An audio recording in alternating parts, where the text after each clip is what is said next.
খুব সেন্সিটিভ একটা বিষয় নিয়ে কথা বলবো, সেটা হচ্ছে বাংলাদেশের সংখ্যালঘুর উপর নির্যাতন বা বাংলাদেশে দিন দিন মৌলবাদীদের উত্থান এবং সংখ্যাগরিষ্ঠ মুসলমানরা হিন্দুদের উপর যে অত্যাচার চালাচ্ছে, এটার একটা পোস্টমর্টম করবো এবং ব্যক্তিগত মতামত।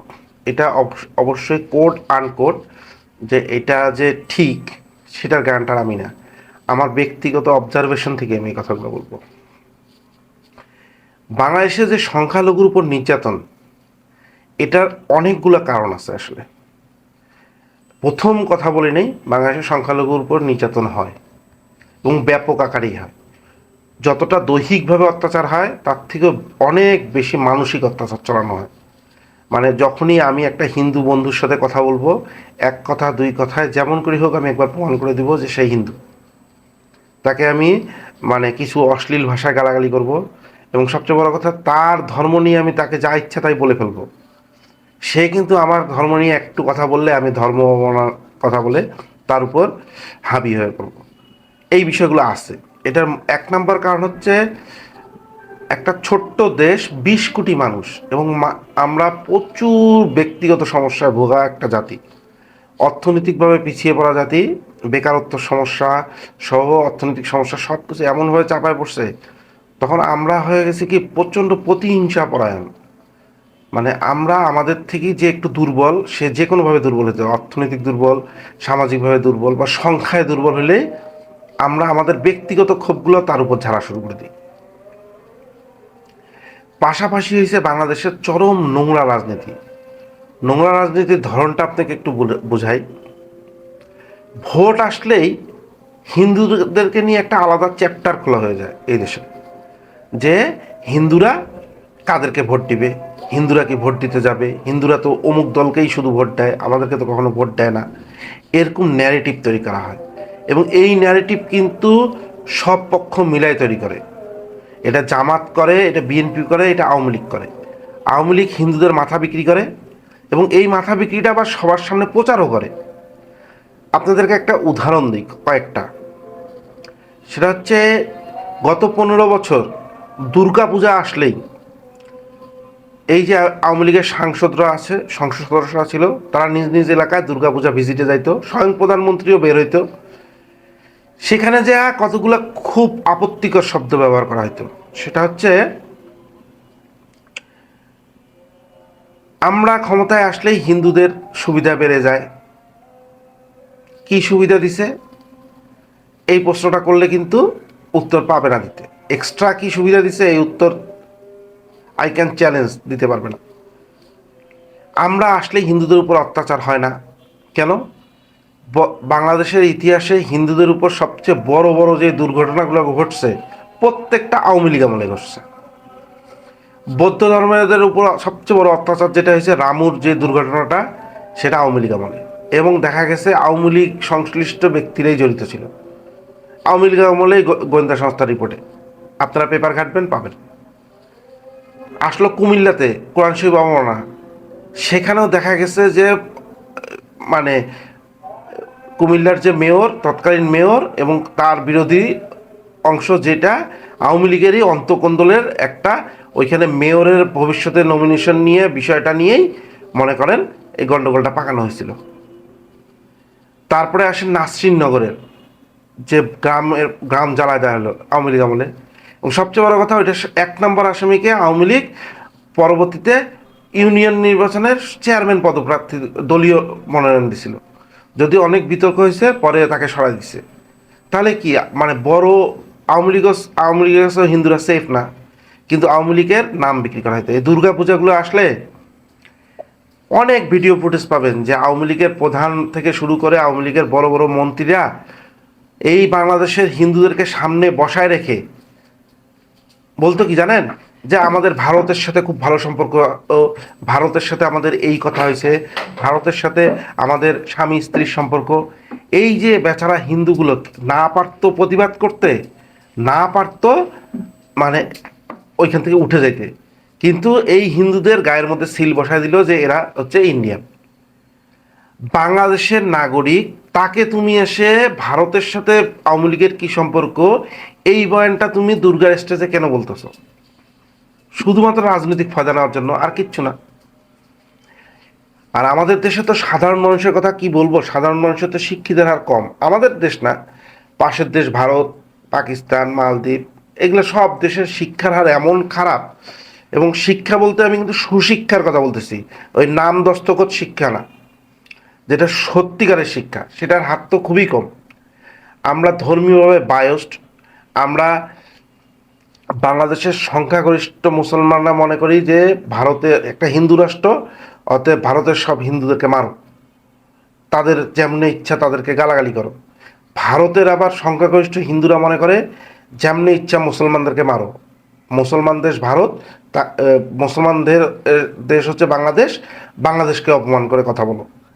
এগুলো তো এগুলোর সুবিধা রাজনৈতিক লোকগুলা নেয়। আরেকটা মজার কথা বলি, গত বিশেষ করে 10 বছরে বাংলাদেশের প্রশাসনিক পর্যায়ে বেশ কিছু হিন্দু মানুষের চেহারা দেখা যেত। এটাকে আওয়ামী লীগ বলতো যে আমরা ক্ষমতায় আছি সেই জন্য হিন্দুদেরকে এরকম বড় বড় পদে রাখছি। প্রুফ আছে, ভিডিওতে দেখেন পাবেন, অনেক ভিডিওতে পাবেন ইউটিউবে। বাস্তবতা কি, এই হিন্দুরা কিন্তু মেধা মেধা দিয়েই বিসিএস পাস করছে। এই হিন্দুরা কিন্তু দেখা গেছে যে আজকে যে মনে করেন ডিআইজি লেভেলে আসছে পুলিশের, বা সচিব পর্যায়ে যে হিন্দুটা আসছে, তার চাকরি কিন্তু হয়েছিল সেই জিয়ার আমলে, নাহলে তার চাকরি হয়েছিল এরশাদের আমলে। আপনারা ডাটা, তাদের ডেট অফ জয়নিং দেখেন, যারা যারা বড় পদে ছিল তারা পর্যায়ক্রমে এসে এখানে আসছে। বাংলাদেশের সংখ্যাগরিষ্ঠ মুসলমানদের তুলনায় হিন্দুরা পড়ালেখা একটু মনোযোগী বেশি।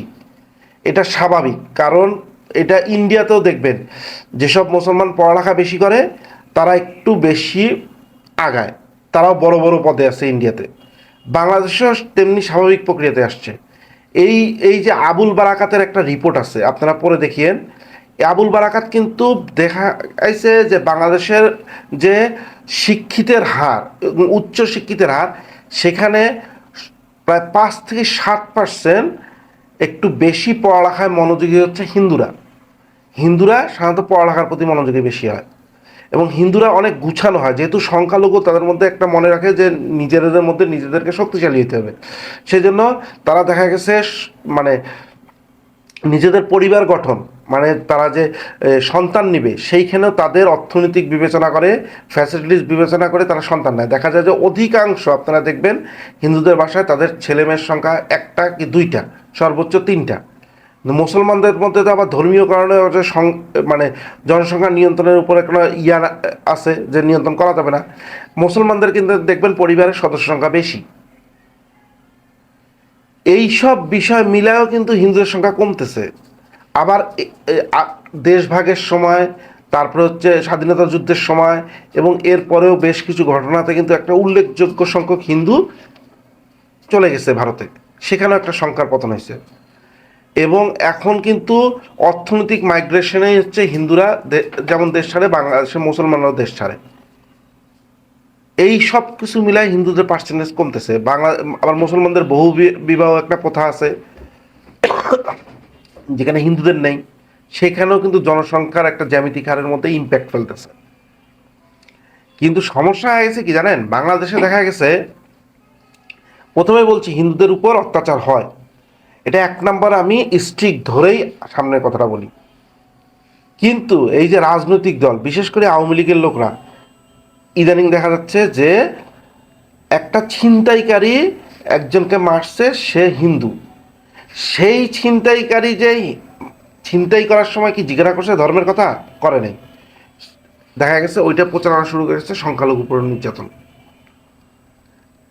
তারপরে দেখাচ্ছে যে একটা দোকানে কেউ পুড়ে মারা গেছে, সে ব্যাড লাক, সে সনাতন ধর্মের, তাকে দেখানো হচ্ছে। এমনকি যে 5ই আগস্টের গণ্ডগোলের সময় কিন্তু অনেক হিন্দুরাও এই অ্যান্টি আওয়ামী লীগ প্রোটেস্টে নামছিল, তাদের মধ্যে যে কয়েকজন মারা গেছে তাদেরকে পৃথক করে দেখাচ্ছে এটা হচ্ছে সংখ্যালঘুর উপর নির্যাতন। তাতে হচ্ছে কি জানেন, মূল যেগুলো সংখ্যালঘুর উপর নির্যাতন, মূলত যেগুলো হচ্ছে ধর্মের কারণে হত্যা, সেগুলো ধামাচাপা পড়ে যায়। আওয়ামী লীগ আজকে হিন্দুদের উপর অত্যাচার নিয়ে এত বড় বড় কথা বলে, একটা প্রমাণ দেখাইতে পারবে যে হিন্দুদের উপর অত্যাচারের বিচার করছে 15 বছরে, টানা 15 বছর ক্ষমতায় ছিল, তবুও একটা হিন্দু নির্যাতন, ধর্মীয় কারণে হিন্দুদের উপর নির্যাতন হচ্ছে, সেটার রায়ের ফয়সালা হয়েছে, বিচার মানে বিচার করছে। রামু বলেন, কুমিল্লার বলেন, নাসিরনগর বলেন, একটা হিন্দু অত্যাচারের উপর বিচার করেনি। আর বাংলাদেশে মূলত সংখ্যালঘুর উপর নির্যাতন হবে, আপনি পরিসংখ্যান নিয়ে দেখিয়েন, দরিদ্র হিন্দুদের উপর অত্যাচার বেশি হয়, এবং জমি দখল টখল এগুলো বিষয় নিয়ে বেশি অত্যাচার হয়। এবং সেটাকে হয় কি ধর্মের নাম দিয়ে দেয়। আওয়ামী লীগ ওইটা ব্যবসা করে ধর্মের নাম নিয়ে, এবং জামাত বিএনপি আবার যেহেতু ভোট আমরা পাই না হিন্দু থেকে, তো এবার হিন্দুদের উপর অত্যাচার করো। 2001 সালেও কিন্তু তারা গ্রামের পর গ্রাম হিন্দু জ্বালায় দিয়েছিল জামাত বিএনপি। তো এই যে হিন্দুদের মাথা বিক্রি করার রাজনীতি বাংলাদেশে, এটা থেকে বের হওয়ার একটাই উপায় হচ্ছে হিন্দুদের কমিউনিটি থেকে একটা আওয়াজ তোলা উচিত যে না, অনেক হয়েছে, রাজনীতির মধ্যে আমাদেরকে টানবেন না, আমরা আমরা ন্যায় বিচার চাই। একটা মুসলমানের যেমন ন্যায় বিচার হয়, একটা হিন্দুরও ন্যায় বিচার চাই। ধর্মীয় কারণে যদি আমার উপর আঘাত আসে, তাহলে আমার ধর্মকে যখন অপমান করা হয় তখন সেটার ব্যবস্থা রাষ্ট্র নেয় না কেন? এবং হিন্দুদের অবশ্যই উচিত কোনো এই ধরনের ধর্মীয় কারণে তাদের উপর কোনো অত্যাচার হলে সেটাকে তাদের কমিউনিটি থেকে এটার বিচারের আদায় করে নেওয়ার জন্য আদালতে ফোকাস করা। যদি মানে দৃষ্টান্তমূলক দু একটা শাস্তি আজকে হয়ে যেত, তাহলে এই সমস্যাটা কিন্তু কমে যেত। আর বাংলাদেশের নাগরিকদেরকে ভারতের সাথে সম্পর্ক যুক্ত করে দেওয়ার যে আওয়ামী লীগের টেন্ডেন্সি, এটা থেকে বের হয়ে আসার একমাত্র উপায় হচ্ছে স্বয়ং হিন্দুরাই। তাদের এখন ভোকাল রেজ করার সময় যে আমরা বাংলাদেশের নাগরিক, কোনো সমস্যা হলে সেটার জবাবদিহিতে আমি আমার বাংলাদেশে করব, কিন্তু আমার সাথে তুমি ভারতের সম্পর্ক মিলাইতে যাও কেন? এই দেশ সৃষ্টির লগ্ন থেকে এখন পর্যন্ত বাংলাদেশের অর্থনীতিতে, বাংলাদেশের শিক্ষা খাতে, বাংলাদেশের মেডিকেল সেক্টরে, বাংলাদেশের প্রত্যেকটা সেক্টরে হিন্দুদের বিশাল অবদান। আপনি লিস্ট নিয়ে বসেন, ডাক্তারদের লিস্ট, অনেক ভালো ভালো বড় বড় ডাক্তার পাবেন হিন্দু বাংলাদেশে প্র্যাকটিস করতেছে। তাদের কি বাংলাদেশের মানুষের চিকিৎসাতে অবদান নাই? আজকে শিক্ষা প্রতিষ্ঠানগুলোতে যা দেখেন, অনেক ভালো ভালো টিচারের সংখ্যা পাবেন হিন্দুদের, তাদের কি অবদান নাই জাতি গঠনে? তো এই আওয়াজটা মেরুদণ্ড শক্ত করে যদি এখনই না তোলা হয়, তাহলে কন্টিনিউয়াসলি এইভাবে মনে করেন হিন্দুদেরকে আরও অবদমিত করা হবে, আরও অত্যাচারের পরিমাণ বাড়া হবে, এবং আরও গুজব ছাড়া আতঙ্ক তৈরি করা হবে।